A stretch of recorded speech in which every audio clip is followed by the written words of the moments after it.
आज सरकार के लिए लोकसभा के बाद राज्यसभा से भी एक बेहद सुकून देने वाली खबर आई है। लोकसभा में एफडीआई पर वोटिंग की अग्नि परीक्षा सरकार जीत गई। राज्यसभा में भी बीएसपी और एसपी ने सरकार की जीत लगभग तय कर दी है। हालांकि वोट कल होना है, लेकिन दोनों पार्टियों ने अपना रुख साफ कर दिया है। अब एफडीआई के बहस में कुछ हो रहा है तो वो है खींच उतारने की कोशिश। सुषमा के कल के बयान का गुस्सा मायावती ने आज राज्यसभा में निकाला। राज्यसभा में एफडीआई पर बहस के दौरान मायावती ने एफडीआई पर कम और बीजेपी नेता को कोसने में ज्यादा वक्त लिया। तो वह होता है एफडीआई की सियासत पिछले 3 दिनों से अजब गजब रंग दिखा रही है। एक रंग बीजेपी नेता सुषमा स्वराज और बीएसपी नेता मायावती के बीच तीखी नोकझोंक का भी है। एफडीआई पर बहस के दौरान मुद्दों को लेकर एक दूसरे पर छींटाकशी 3 दिनों में इतनी बढ़ गई है कि हमले बेहद तल्ख और जार जार करने वाले हो गए हैं। एफडीआई के झगड़े से बिल्लियों और लोमड़ियों का कोई लेना देना नहीं है, लेकिन इनका नाम भी खूब घसीटा जा रहा है। विपक्ष के लोगों ने अपनी हार को देखते हुए जिस प्रकार की भाषा का इस्तेमाल किया है, उससे उसका बर्ताव कल हमें खिसियानी बिल्ली खंबा नोचे के समान प्रतीत होता हुआ नजर आता है। जंगल में एक लोमड़ी घूम रही थी तो उसको एक अंगूर की बेल नजर आई। उस पर बहुत ज्यादा अंगूर लगे हुए थे तो उसके मुंह में पानी आ गया। तो उसको लगा मुझे अंगूर खाने चाहिए। उसने बहुत उछल कूद करने की कोशिश की, वो अंगूर नहीं खा पाई लोमड़ी, क्योंकि उसकी हाइट कम थी। तो बहुत कोशिश की, उसने उछल कूद की, लेकिन वो अंगूर नहीं तोड़ पाई। उसके बाद उसने क्या कहा कि अंगूर खट्टे हैं।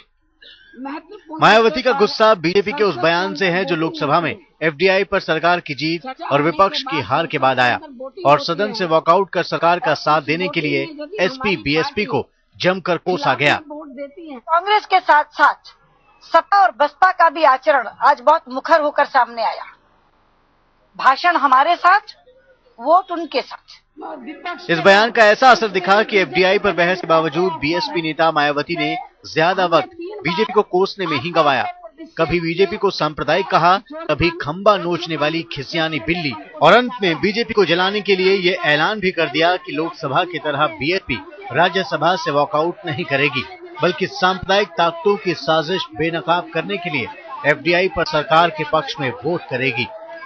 केंद्र सरकार की वर्तमान एफडीआई की नीति में इस प्लस पॉइंट को भी ध्यान में रखकर, अर्थात केंद्र सरकार की खुदरा बाजार के क्षेत्र में वर्तमान एफडीआई की नीति को देश के किसी भी राज्य में जबरन थोपा नहीं जाएगा।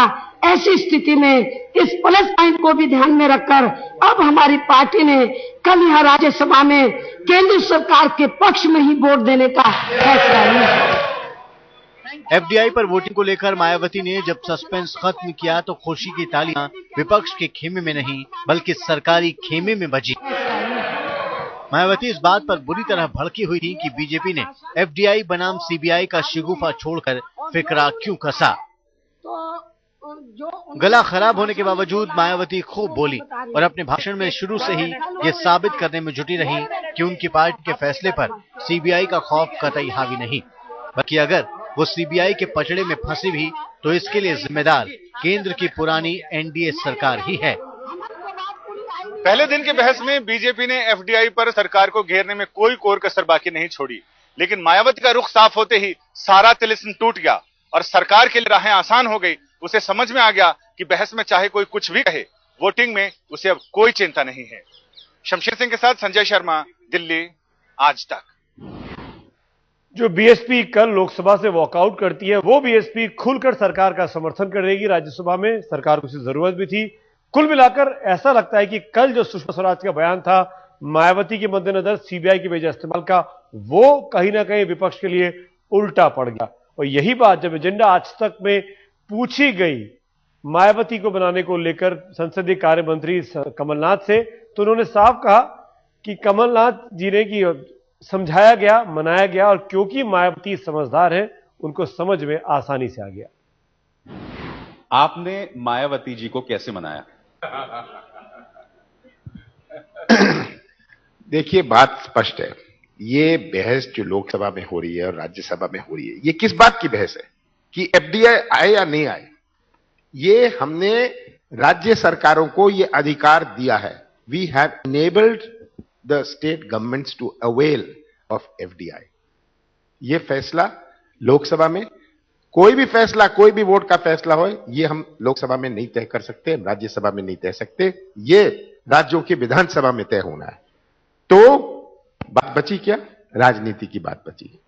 मैंने अन्य दलों से, सब दलों से एक बात कही कि ये बहस का मतलब क्या है। इस बहस का मतलब केवल राजनीति है और आपके सामने ये प्रश्न है कि आप किस प्रकार की राजनीति का समर्थन करोगे। उन्होंने ये कीजिएगा, इतनी भी आसान नहीं है कमलनाथ जी। ये बताइए, आपने अपने राजनीति का कौन सा गुर, किस तरह की मंत्रणाएं हुई मायावती जी के साथ आपकी? देखिए, इसमें कोई डील नहीं है, कोई डील करने की आवश्यकता नहीं थी, केवल समझाने की आवश्यकता थी। उनकी समझ अच्छी है और हमारे समझाने का तरीका अच्छा है। एफडीआई पर लोकसभा में हार का झटका ही बीजेपी के लिए काफी था, लेकिन बीजेपी पर बुरी तरह भड़की मायावती ने राज्यसभा में सरकार के साथ वोट करने का ऐलान कर जले पर जैसे नमक छिड़क दिया। हालांकि एसपी एफडीआई के विरोध में है, लेकिन लोकसभा की तरह राज्यसभा में भी एसपी वॉकआउट करने वाली है, यानी किसी न किसी तरीके से सरकार की अप्रत्यक्ष तौर पर मदद। ऐसे में विपक्ष के पास अब बचा क्या है सिवाय ये कि एफडीआई की खामियां गिनाई जाए।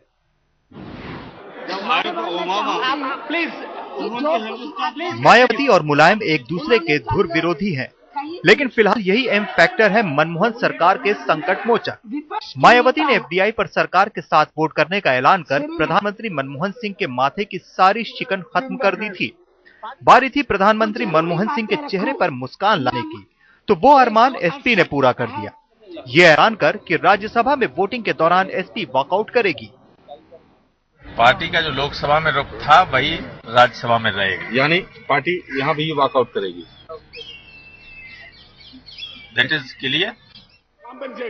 कुल मिलाकर लोकसभा की तरह अब राज्यसभा में भी एफडीआई पर सरकार की जीत और विपक्ष की हार तय है। एफडीआई पर बहस और वोटिंग का प्रस्ताव सांप्रदायिकता के दाग से दूर रहे, इसलिए राज्यसभा में प्रस्ताव बीजेपी की तरफ से नहीं बल्कि जयललिता की पार्टी एआईएडीएमके की तरफ से रखा गया। लेकिन विपक्ष की ये चाल भी काम न आई। राज्यसभा में आंकड़ों का खेल खिलाफ होने के बावजूद एसपी बीएसपी ने सरकार के सारे संकट हर लिए। बहरहाल एफडीआई पर बहस तो होनी ही थी, तो हार जीत की चिंता किए बगैर हुई। जो पीपल ऑफ इंडिया है उनका प्रतिनिधित्व सांसद करते हैं और अधिकतर राजनीतिक दल इसके विरोध में, जो एब्सटेन करते रहे और उस एब्सेंस से आपकी सहायता करते रहे, वो भी कहते हैं कि जिस प्रांत में हमारी सरकार है किसी कारणवश हम उस प्रांत में इस नीति को लागू नहीं होने देंगे। हम चाहते हैं कि सरकार इस बारे में गंभीरता से सोचे और ये निर्णय अब ना ले। ये अपने हित में नहीं है, अपनी देश की अर्थव्यवस्था के हित में नहीं है। एफडीआई को लेकर बहस में सरकार और विपक्ष दोनों ही तरफ से गड़े मुर्दे उखाड़े गए। कांग्रेस के नेताओं ने बीजेपी को आईना दिखाया कि जब एनडीए की सरकार थी तो वो रिटेल में एफडीआई लाने की जोरदार वकालत की थी। बदले में बीजेपी के नेताओं ने प्रधानमंत्री पर निशाना साधा कि किस तरह प्रधानमंत्री रिटेल में एफडीआई के सख्त खिलाफ थे। विपक्ष रिटेल में एफडीआई की खामियां गिना गिना कर सरकार को घेरने की जुगत करता रहा, लेकिन सरकार को अब विपक्ष के चक्रव्यूह की चिंता कहां है। एफडीआई की जंग जीत कर सरकार के हौसले एक बार फिर बुलंद हैं और विपक्ष के मुंह छुपाने जैसी नौबत। रिटेल में एफडीआई सरकार के लिए नाक का सवाल बन चुका था, लेकिन सबसे बड़ी चुनौती थी एक दूसरे की जाने दुश्मन समाजवादी पार्टी और बीएसपी को एक साथ साधना। सरकार ने ये चमत्कार भी कर दिखाया। हालांकि इसके लिए किस हथियार का इस्तेमाल किया गया, इसको लेकर आरोप प्रत्यारोप और बहस चलती रहेगी। शमशेर सिंह के साथ बालकृष्ण, दिल्ली आज तक। गुजरात कांग्रेस के एक बड़े पटेल नेता लहुआ पटेल, नाम है नरहरि अमीन, उन्होंने आज बीजेपी का दामन थाम लिया। 2 दिन पहले कांग्रेस छोड़ी थी। अमीन पिछले कुछ दिनों से कांग्रेस से बेहद नाराज चल रहे थे। पटेल समुदाय के नेता नरहरि अमीन से बीजेपी में आने से पार्टी को बल मिला है, क्योंकि केशु भाई पटेल के जाने से पटेल समुदाय बताया जा रहा था कि नाराज है बीजेपी से। सियासत में रिश्ते ऐसे ही बदलते हैं। जो कल तक फूटी आंखों न सुहाते थे, वही गले मिल रहे हैं। गुजरात कांग्रेस के बड़े नेता नरहरि अमीन ने नरेंद्र भाई मोदी का हाथ थाम लिया। अमीन के लिए कांग्रेस अब इतिहास है और बीजेपी वर्तमान। अपने 500 समर्थकों के साथ अमीन मोदी के खेमे में शामिल हुए। सियासी रिश्ते बदले तो नए नवेले सियासी रिश्तेदार के लिए शब्द भी बदल गए। लोकतंत्र में नेताओं को अपने कार्यकर्ताओं की पीठ पे छुरा भोंकने का अधिकार नहीं होता। लोकतंत्र में यह अधिकार किसी को नहीं मिला है। मुझे भी मेरे पार्टी के कार्यकर्ताओं से अगर कोई कटु निर्णय भी करना है तो उनको विश्वास में लेना पड़ेगा। अमीन को लेकर कांग्रेस में कश्मकश चल रही थी। पार्टी ने उन्हें गांधीनगर दक्षिण की सीट से टिकट नहीं दिया तो अमीन नाराज हो गए। हालांकि कांग्रेस ने उन्हें मनाने की कोशिश तो की, लेकिन वादों का झुनझुना उन्हें रिझा न सका। मौके की ताड़ में बैठे मोदी ने कांग्रेस के गढ़ में सेंध लगा दी। इस सीट हम नरेंद्र भाई गुजरात के मुख्यमंत्री बनने वाले हैं, लेकिन आज मेरी आप सबको एक विनती है, 2012 भूल जाइए और 2014 का टारगेट बनाइए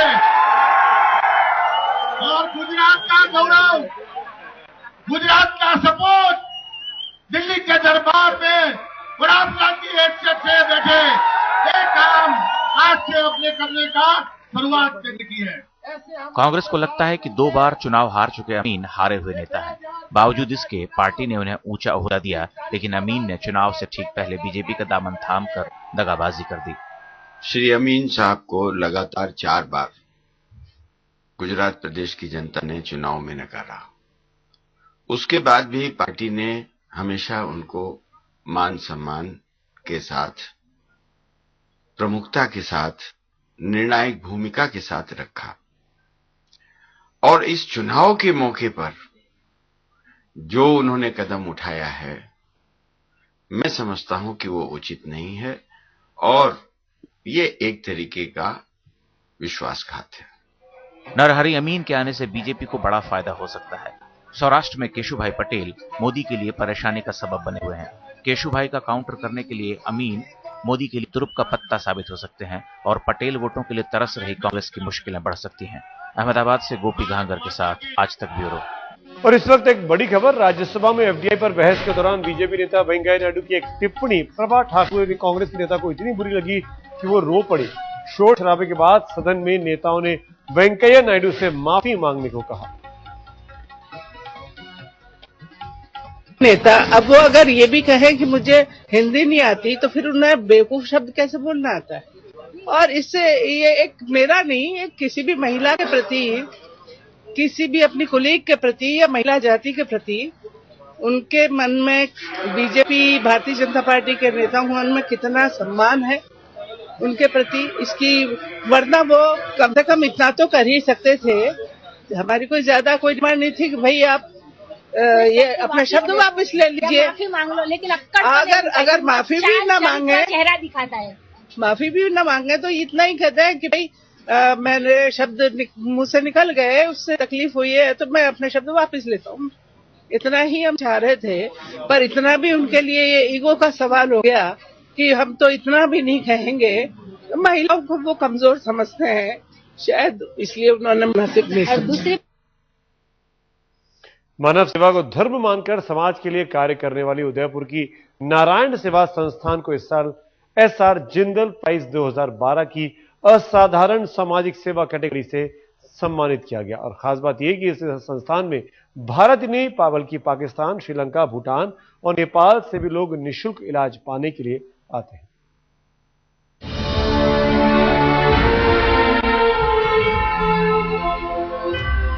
इस साल एसआर जिंदल प्राइज 2012 की असाधारण सामाजिक सेवा कैटेगरी में नारायण सेवा संस्थान को 50 लाख रुपए की धनराशि से सम्मानित किया गया है। मानव सेवा को धर्म और प्राथमिकता मानकर काम करने वाले नारायण सेवा संस्थान ने 28 सालों में लाखों विकलांगों के चेहरों पर मुस्कान दी है। नारायण सेवा संस्थान पिछले 28 वर्षों से दिनहीन असहाय बंधु बांधवों की सेवा में लगा है।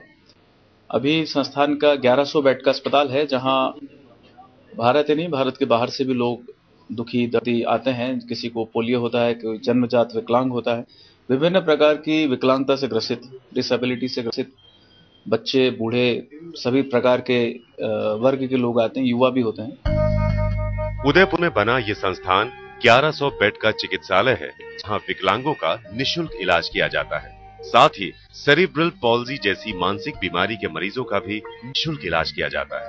ऑपरेशन के बाद ठीक होने वाले विकलांगों को संस्थान में ही आजीविका चलाने की ट्रेनिंग भी दी जाती है। इसका पहले भी एक बार ऑपरेशन हो चुका है दोनों पैरों का, तो इसको काफी लाभ हुआ। पहले स्थिति ज्यादा खराब थी इसकी। संस्थान के सराहनीय काम के लिए इसे 4 बार राष्ट्रीय पुरस्कार से भी सम्मानित किया गया है। संस्थान का ये प्रयास वाकई काबिले तारीफ है।